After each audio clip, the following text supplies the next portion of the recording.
नमस्कार सर्वांना, रोहिणीज किचनमध्ये आपलं स्वागत आहे. आज आपण पौष्टिक असे लाडू बनवणार आहोत.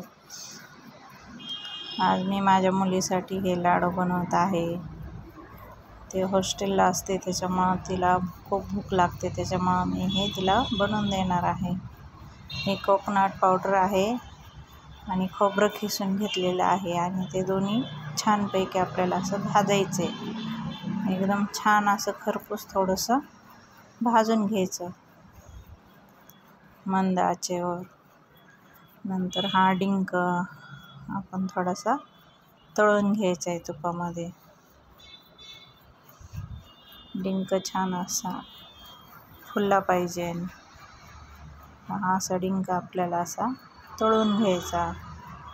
हा किती एकदम म्हणजे बारीक लगेच होऊन जाते. आणि हे काजू बदाम ते पण आपल्याला थोडेसे तळून घ्यायचे.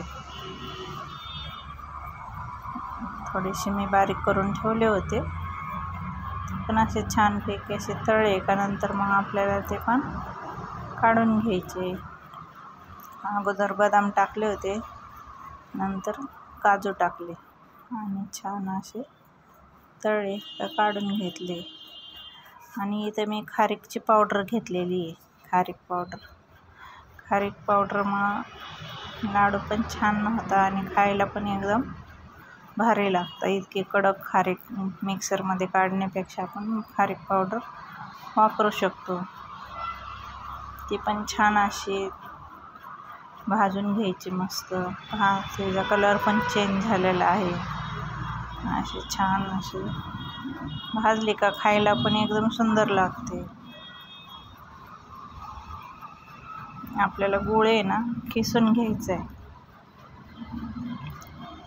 गूळ एकदम खिसून आपल्याला मेल्ट करून घ्यायचा. आणि नंतर हे सगळं मिश्रण मी दुसऱ्या ताटामध्ये काढले सर्व. आणि हा डिंक पण मिक्सरमध्ये बारीक करून घेतला, कारण की तो असं खाताना दाताखाली येतो तर मग ते आवडत नाही मुलांना. त्याच्यामुळं मग मिक्सरमध्ये काढून घेतलं आहे.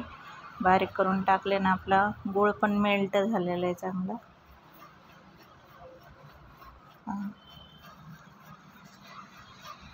असं आपण परत त्याच्यावर ते गूळ टाकून घ्यायचा. एकदम छान मेल्ट झालेला. आणि गरम गरमच आपण ते सर्व मिश्रण हलवून घ्यायचं.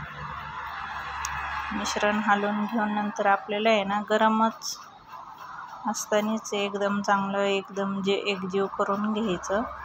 आणि नंतर लाडू बांधायचे, कारण थंड झाल्यावर मग ते लाडू खूप बांधले जात नाही. त्याच्यामुळं गरम आहे तोपर्यंतच आपण छान असे मस्त लाडू बांधून घ्यायचे.